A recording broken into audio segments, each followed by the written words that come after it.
Ce journal vous est offert par le FPI, Fonds de promotion de l'industrie, votre partenaire privilégié pour la réussite de vos projets.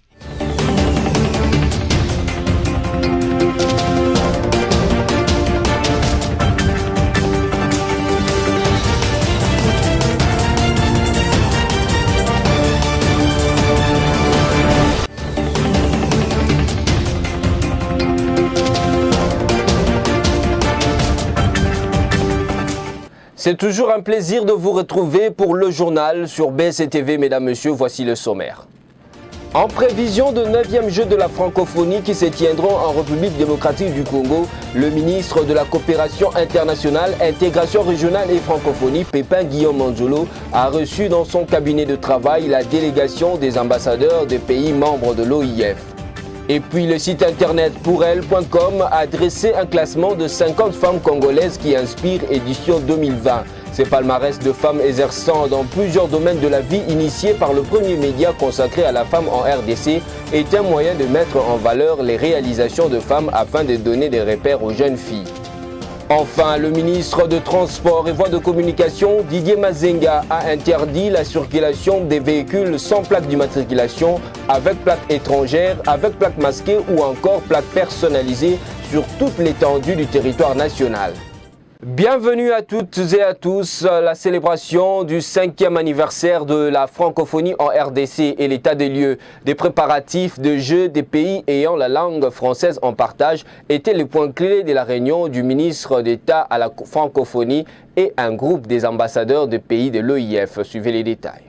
La coopération entre la République démocratique du Congo et la Tanzanie au menu de l'entretien entre Maître Pépin Guillaume Manjolo, ministre d'État à la coopération internationale, intégration régionale et francophonie, et l'ambassadeur de la Tanzanie en RDC. Les deux personnalités ont réaffirmé les relations de coopération bilatérale entre les deux pays et ont aussi parlé des échanges commerciaux sur le lac Tanganyika. La Tanzanie fait beaucoup d'affaires avec la RDC. Le port de Dar es Salaam aide beaucoup en matière de coopération, surtout du côté Lubumbashi, Kalemi et autres parties de ce contrées. Il y a vraiment beaucoup, au moins par jour, beaucoup de conteneurs qui quittent le Congo pour Dar es Salaam, vice-versa. Et aussi, les deux pays partagent vraiment une frontière, une large frontière, le long du lac Tanganyika. Il y a au moins 5000 km et la population des deux contrées se croisent, en tout cas ils font des affaires ensemble. Il y a vraiment une interaction.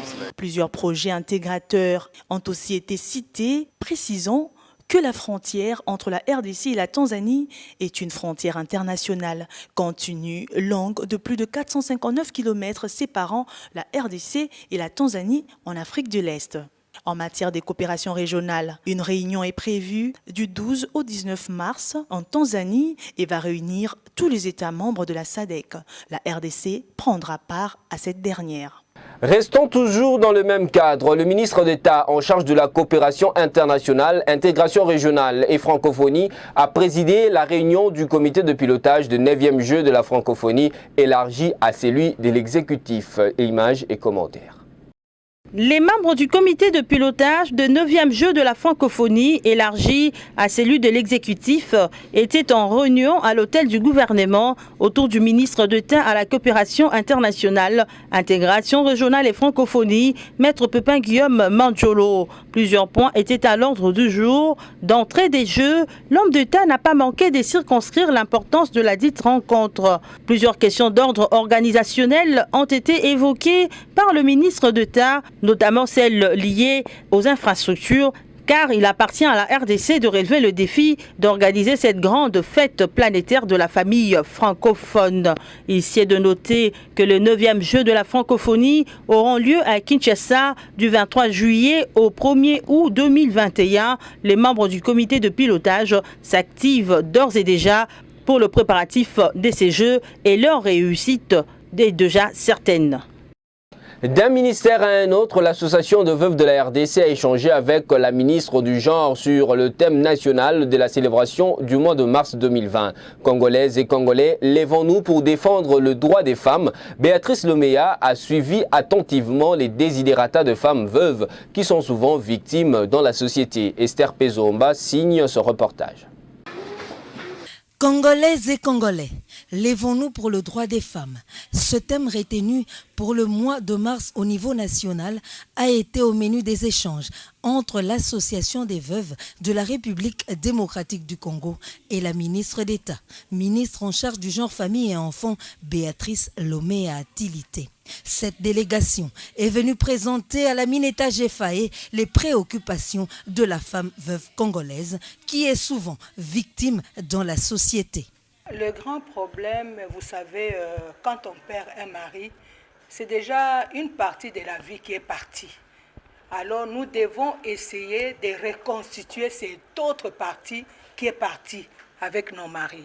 Alors pour pouvoir constituer cette partie-là, il faut d'abord valoriser la veuve. Nous voulons d'abord valoriser la veuve, qu'on renforce la capacité de veuve, qu'elle puisse connaître ses droits pour pouvoir bien les défendre, renforcer la capacité de veuve pour son autonomisation, parce qu'elle doit continuer à vivre avec ses orphelins.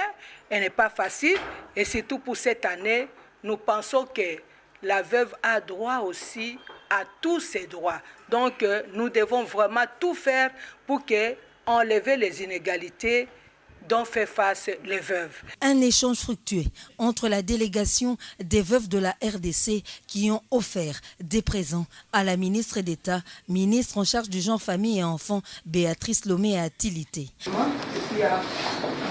Une gerbe de fleurs et une femme portant sur sa tête des fardeaux et un enfant, manifestant ainsi cette femme aux multiples bras qui œuvrent pour le bien-être de la société.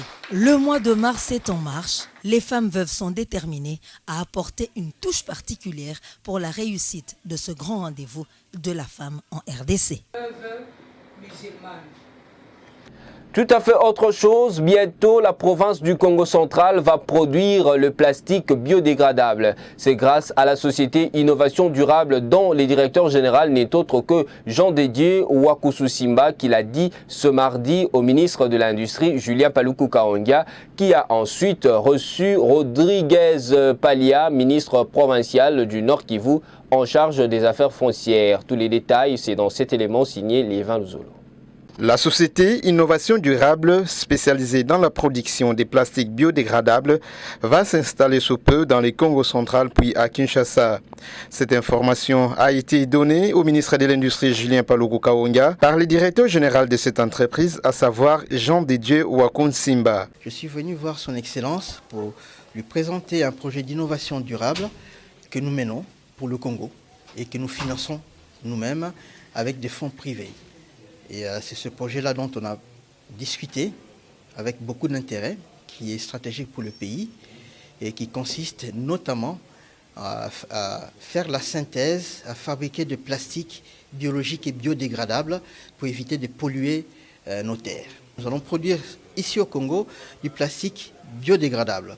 Et nous, bien évidemment, nous allons discuter avec le gouvernement, y compris les gouvernements non seulement central, mais aussi le gouvernement provinciaux, pour que l'on interdise l'utilisation de plastiques qui ne sont pas du tout biodégradables. À partir du moment où nous avons généré une industrie au Congo qui produit du plastique biodégradable, eh bien, nous le remplacerons progressivement pour éviter que nos rues, nos rivières, nos fleuves soient aussi pollués que nous le savons aujourd'hui. Et avant la fin de l'année, nous aurons déjà produit quelques échantillons à l'échelle laboratoire. Par ailleurs, le ministre Julien Paluku a reçu dans son cabinet le ministre provincial des Affaires foncières du Nord Kivu. Ce dernier a été dépêché par le gouverneur de la province, Karl Nzanzu Kasivita, pour indiquer au ministre la disponibilité des sites dans la province du Nord Kivu pouvant être utiles pour la mise en place des zones économiques spéciales. Moi, comme ministre provincial des Affaires foncières au Nord Kivu, j'ai appuyé cette belle politique, lui confirmant qu'il y a déjà certains sites ciblés dans lesquels seront implantées ces zones économiques. Nous appuyons cette politique parce que c'est une politique qui va booster le développement, mais aussi qui va booster la paix, parce que vous êtes sans ignorer que ces zones économiques vont amener de l'emploi. Et les jeunes, peut-être, qui sont disséminés dans les groupes armés, ils vont être attirés par de l'emploi. Et en termes de conséquences, ça va permettre à ce que la province soit pacifiée. Évoluons dans ce journal au nom du président national du Parti du Peuple pour la Reconstruction et la Démocratie PPRD, Joseph Kabila. Le secrétaire permanent de ce parti, Emmanuel Ramazani Shadari, a réagi dans un communiqué diffusé le 2 mars 2020 à propos de la disparition du général Delphin Kayimbi, pour appeler ainsi ses militants au calme en attendant l'issue de l'enquête. Christelle Guenda. Au nom du président national du Parti du Peuple pour la Reconstruction et la Démocratie, Joseph Kabila, le secrétaire permanent du PPRD, Emmanuel Ramazani Shadari, a réagi dans un communiqué diffusé le 2 mars 2020 à propos de la disparition du général Delphin Kayimbi. Il demande que la lumière soit faite sur cet événement douloureux survenu vendredi 28 février 2020. Le PPRD appelle ses militants d'ici et d'ailleurs de rester calmes face à toute agitation contre la souveraineté de la République démocratique du Congo. À titre de rappel, le haut commandement militaire de forces armées de la République démocratique du Congo a confirmé l'ouverture de l'enquête sur la mort du général Delphin Kayimbi tout en promettant de rendre publics les résultats. Le Parti du Peuple pour la Reconstruction et la Démocratie dénonce certaines déclarations tendant à travers les enquêtes annoncées et exige avec fermeté la vérité sur cette mort mystérieuse. Vous l'avez suivi au sommaire, classement 50 femmes congolaises qui inspirent, édition 2020, publié sur le site pourelle.com. Ce palmarès de femmes exerçant dans plusieurs domaines de la vie initié par le premier média consacré à la femme en RDC est un moyen de mettre en valeur les réalisations de femmes afin de donner les repères aux jeunes filles pour leur carrière future. Encore une fois de plus, Esther Pezomba. Depuis 2 ans maintenant, le média en ligne pourelle.info publie le palmarès de 50 femmes congolaises qui inspirent dans plusieurs domaines de la vie. Ce premier média consacré à l'actualité de la femme en RDC, initié par la journaliste Magui Mbuku, a ainsi publié son 2e classement au début de ce mois de mars, question de permettre aux élèves et jeunes filles d'avoir des modèles dans différents domaines pour leur carrière. Vous trouverez dans ce palmarès des femmes qui inspirent 2020 les politiciennes, les chefs d'entreprise, les activistes de droits de l'homme, les scientifiques, les artistes, les experts en mode, les professionnels des médias, les servantes de Dieu, mais aussi les sportives. Dans chaque catégorie, il y a au maximum 5 femmes. En politique, il y a notamment Louise Mayuma et Colette Chomba. Dans l'entrepreneuriat, Bénédicte Mundele et Elisa Moukeni. Dans les sciences, Mami Choponchi et Fanny Kilanga. Irène Sambo et Faïda Mwangila sont dans la catégorie activistes de droits de l'homme. Mélissa Charoufa et Priscilla Pandé sont actrices sociales. En culture, il y a Gladys Kapinga, dit Aïda et Céline Banza. Dans les médias, on trouve Rachel Kitita et Esther Pezomba. Josepha Moutonde dans la mode et la beauté.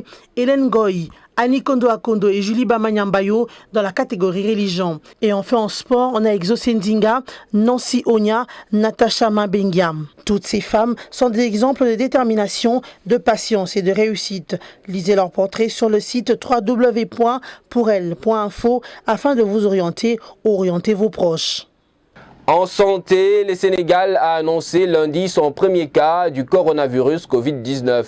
Il s'agit d'un Français qui a séjourné à Nîmes puis dans les Alpes en février avant de revenir au Sénégal et il a été mis en quarantaine à Dakar. Il s'agit du 2e cas confirmé en Afrique subsaharienne après le Nigeria qui concernait un Italien lui aussi de retour de son pays. Après le Nigeria, le Sénégal est le 2e pays en Afrique subsaharienne à enregistrer un cas de malade affecté par le coronavirus. Il s'agit d'un Français résidant au Sénégal qui a séjourné à Nîmes puis dans les Alpes en février avant de revenir au Sénégal où il est mis en quarantaine à Dakar selon les ministres sénégalais de la Santé Abdoulaye Diouf Sarr. D'un patient de nationalité française, marié et père de 2 enfants, qui vit au Sénégal avec sa famille depuis plus de 2 ans. Il a séjourné en France, précisément à Nîmes et à la station de ski de la région d'Auvergne-Rhône-Alpes, dans la période du 19 au 25 février 2020. Il s'agit du deuxième cas confirmé en Afrique subsaharienne. Les résultats des tests effectués par l'Institut Pasteur de Dakar se sont révélés positifs, a dit devant la presse le ministre de la Santé du Sénégal. Le patient est marié et père de 2 enfants. Cette épidémie de la maladie causée par le coronavirus, qui a débuté en Chine, a atteint plusieurs pays du monde, dont 4 pays d'Afrique. Cependant, il est nécessaire de respecter les mesures de prévention en attendant l'éradication définitive de cette épidémie mortelle. Terminons ce journal par cette information. Le ministre de Transport et Voies de Communication, Didier Mazenga, interdit la circulation sur l'étendue du territoire national de tout véhicule sans plaque d'immatriculation, avec plaque étrangère, avec plaque masquée ou plaque personnalisée. Cette mesure entre dans les cadres des instructions sécuritaires prises par le ministre de Transport le 28 février 2020 pour prévenir la recrudescence des accidents qui causent plusieurs dégâts collatéraux et pertes en vies humaines. Il est strictement interdit de circuler en RDC sans plaque d'immatriculation, avec une plaque étrangère, avec une plaque masquée ou une plaque personnalisée. Cette décision est du ministre des Transports et Voies de Communication, Didier Mazenga. Cette mesure entre dans le cadre des instructions sécuritaires prises par le ministre des Transports le 28 février 2020 pour prévenir la recrudescence des accidents qui causent plusieurs dégâts collatéraux et pertes en vies humaines. Le ministre oblige à tout véhicule, toute remorque légère attelée à une automobile d'être immatriculée en RDC. Aussi, tout conducteur de véhicule doit obtenir ou détenir un certificat attestant cette immatriculation. Didier Mazenga a également interdit aux particuliers d'utiliser les plaques de l'État pour leurs véhicules personnels. Pour les véhicules de l'État, le ministre des Transports demande le port de documents officiels dûment signés par l'autorité compétente. Cependant, nombreux sont ceux qui se posent la question de savoir si la mesure sera respectée. Le temps nous donnera raison. C'est par ici que nous bouclons ce journal, mais avant tout, voici le rappel des principaux titres. En prévision de 9e Jeux de la francophonie qui se tiendront en République démocratique du Congo, le ministre de la Coopération internationale, intégration régionale et francophonie, Pépin Guillaume Manzolo, a reçu dans son cabinet de travail la délégation des ambassadeurs des pays membres de l'OIF. Et puis le site internet pourelle.com a dressé un classement de 50 femmes congolaises qui inspirent édition 2020. Ces palmarès de femmes exerçant dans plusieurs domaines de la vie initiés par le premier média consacré à la femme en RDC est un moyen de mettre en valeur les réalisations de femmes afin de donner des repères aux jeunes filles. Enfin, le ministre de Transport et Voies de Communication, Didier Mazenga, a interdit la circulation des véhicules sans plaque d'immatriculation, avec plaque étrangère, avec plaque masquée ou encore plaque personnalisée sur toute l'étendue du territoire national. Merci à vous de nous avoir suivis religieusement. Restez fidèles à BSC TV car les actualités sont en continu.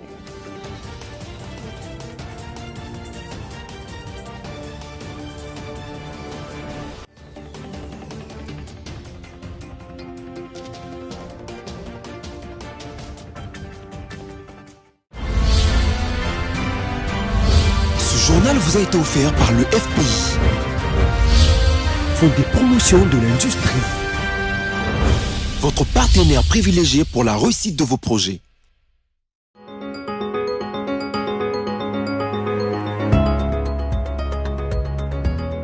Bienvenue à la revue de presse de ce jour sur BSC TV. Commençons par ce titre de l'agence congolaise de presse qui écrit Kinshasa, 6,5 millions de dollars du Japon pour la construction de nouveaux sites de l'INPP Bunia, Bukavu et Goma. L'Institut national de préparation professionnelle INPP va bénéficier d'une aide financière non remboursable du gouvernement japonais de l'ordre de 6,5 millions de dollars américains pour la construction et l'équipement de nouveaux bâtiments sur les sites d'exploitation à Bunia, à Goma et à Bukavu. C'est ce qui ressort de l'accord signé lundi à Kinshasa entre l'ambassadeur de l'entreprise du Japon en RDC, Orishi Karoubé et la directrice représentante du Bureau des Nations Unies pour le service d'appui au projet en RDC, Tatiana Roy. Poursuivons cette revue de presse avec Forum des As qui note en grand titre « En s'insurgeant contre les partages, les évêques plaident pour la dépolitisation du portefeuille de l'État. L'Église catholique donne à nouveau la voix. Soucieux des meilleures conditions de vie pour la population, cardinal, archevêque et évêque membres de la Conférence épiscopale nationale du Congo SENCO réunis en comité permanent à Kinshasa du 24 au 28 février dernier plaident pour la dépolitisation de la gestion de sociétés relevant du portefeuille de l'État. Ils exhortent le président de la République Félix Tshisekedi à privilégier les compétences pour que les retombées ne soient pas là pour enrichir le regroupement politique, mais la nation tout entière. La position des prélats catholiques a été communiquée par le secrétaire général de la SENCO, l'abbé de l'Ancien Cholet, au cours d'une conférence de presse tenue lundi 2 mars à Kinshasa. Bouclons cette revue de presse avec Okapi.net qui écrit « Au Katanga, la situation de droits de l'homme est préoccupante. Les présidents de la Commission nationale de droits de l'homme, Mwamba Mushikonke, a déclaré que la situation de droits de l'homme est préoccupante dans le Haut-Katanga à l'issue de sa rencontre lundi 2 mars à Lubumbashi avec les organisations de la société civile. Par ailleurs, il reconnaît que les autorités provinciales ont posé certains actes allant dans le sens de lutter contre des violences de droits de l'homme, dont la suppression de certaines barrières sur toute l'étendue de la province, mais beaucoup reste à faire. Le président de la CNDH a par ailleurs déploré d'autres arrestations arbitraires dans la province. C'est tout pour aujourd'hui. Merci à vous de nous avoir suivis et restez fidèles à BSC TV.